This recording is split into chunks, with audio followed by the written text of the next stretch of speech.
Hi, it's Dave Mattson, CEO of Sandler. Hey, today I'm joined with Kate Kohler, who is a co-owner of Staub and Associates up in York, Pennsylvania. Now, Staub and Associates has been with us for over 30 years. And so Kate is part of a family-owned business. Her dad, Ed Staub, had started the business. Matter of fact, I got Ed into the business way back when. So it's a real privilege and an honor to have a second generation trainer franchisee join us today. So Kate, thank you. Yeah, thanks, Dave, for having me. You're welcome. So, Kate, you have a unique journey, right? You didn't answer an ad in the paper. You didn't talk to a broker. So, why don't you kind of share with us the journey that you were on? And did you see yourself getting into the business day one because your dad was in it? It's a family-owned business, or did you just kind of find yourself, hey, I think I could do this? Pretty much the second part of that. I can do this. And my journey was a little different. My whole life dream was to be a marine biologist. And here I am, a sales trainer and coach now. And There you my go. life took a different path. Started a family young, was working in the restaurant business 7 days a week, exhausted with two kids. And I was taking a walk with dad one day and I said, I can do what you do. And he kind of smirked and he looked at me and he said, all right, you prove you can sell, and then I'll let you train. So he said, you start with me part-time. I learned the ins and outs of the business. I started at 12 putting all the product together for him. So I kind of knew the material. But I started networking, doing the behind the scenes work, and quickly I figured out I can sell. So he said, all right, it's time to put you in front of a room. And 19 years later, here we are. Not amazing. So it's So been a great journey. it's been awesome. So let's talk about just the ability to have a family-owned business. Oftentimes you can't do that unless you're in certain businesses, but you have to have the family involved because you're working 90 hours a week, right? Yeah. Dry cleaning, restaurant, whatever. That's not who we are. So let's kind of talk a little bit about the dynamics of being able to have a family-owned business because, and maybe there's another generation coming, but you also have more than yourself in the business, right? Absolutely. It's funny, I'm on vacation with my whole family right now at dad's house up in the mountains. So when you have a family owned business and everyone's on the same page, you can kick everyone out of the house so you can do things like this. But my sister-in-law's in the business. She sells and trains, coaches. My sister is the glue that holds our company together, admin, the behind the scenes work with our customers. Dad started this thing 30 years ago. My mom has had a huge hand in it. She raised all of our kids from the basement of our home office at their home for 15 years. So our dynamics, they just work. And the greatest thing about it, our customers, they love that. We get emails all the time. Your entire family has changed my life, personally and professionally. We work with a ton of small to mid-sized companies who are family owned, first or second, third, fourth generation companies. They love that we do that. We have that grasp on running a family owned business. So they love and appreciate that about it. So But you probably, it's been a fun, team effort. yeah. Do you have some clients that also you've trained multiple generations since you are as well? Yeah, absolutely. I think we're working on, I know we have a third generation company. We have quite a few of those. We have had so many, I know the grandfathers, then the sons that are around my age, and now they're putting their sons and daughters in the training, 17, 18 years old right away. So we've had a lot of multi-generation companies that we've worked with, a lot of them. It's not just one or two, it's numerous companies like that. Well, to that point, and I know you've heard it a thousand times, clients will always say, I wish I met you 20 years ago because you would have changed my whole career. Mhm. I want my kids involved as quickly as possible so they don't have to learn by 20 years of rejection and Yeah, failure. And I use Sandler in my personal life as much as my business life, right? So absolutely.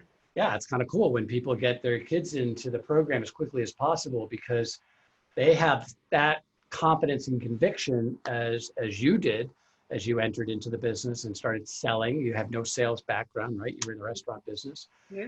Customer service, but not sales. Exactly, exactly. Yeah. So you're in York, Pennsylvania, which some could say around the US is a relatively small market. Mm-hmm. You're not by yourself. So can you tell us a little bit about how your model has really the ability for you to thrive for 30 years? You guys have done phenomenally well year after year. And so from the outside, people are always amazed. Yeah. It's one of those things. York is a small county compared to the rest of, some of our franchisees, but I never forgot when Dad said, build relationships and keep them for life.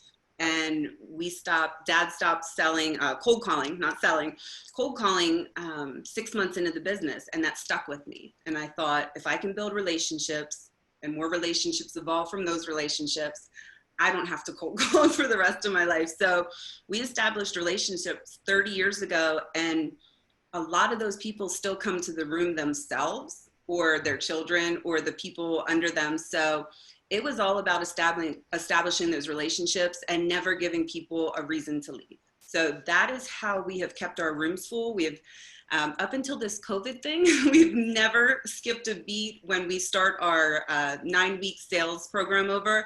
We had to push it back a couple extra weeks this time, but our rooms are always full, and it's all about the relationships we established early on. Well, I would have to say, out of many franchises, your franchise has consistently stayed on the track, like not have been distracted by shiny objects that are here that go away tomorrow. You have a strong foundations program. How many people are in your typical foundations program? Well, for our March session that was supposed to kick off on March 21st, we only had to push that one a week. We had 35 signed up. So that's, $4,500 a pop. And a couple of those were repeats, but those repeats were rolling into sales mastery. So they were still paying. So yeah, we've had a strong base with in classroom training.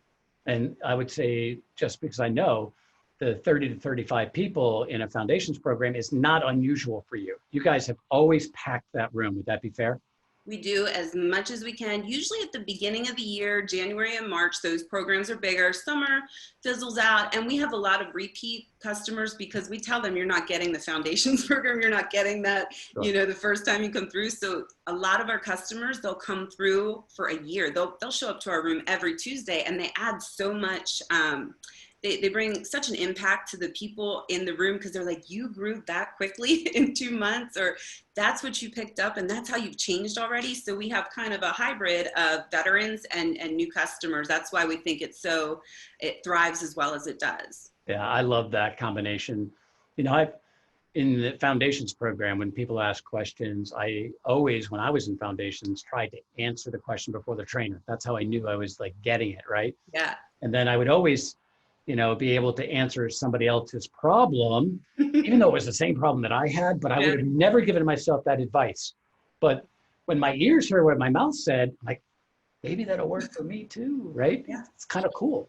Absolutely. We love hearing, oh my gosh, what so-and-so said, it made such an impact that I'm dealing with that same thing. So at week 1, I tell everyone, hey, if you get something off your online tool, or, from someone sitting beside you, and that's one of your biggest lessons you walk away with from the week, my feelings will not be hurt. I'm an I-10, I want you to learn wherever you can. That's why we bring content in so many different ways. So we love when our other fellow students teach lessons as well. Yeah.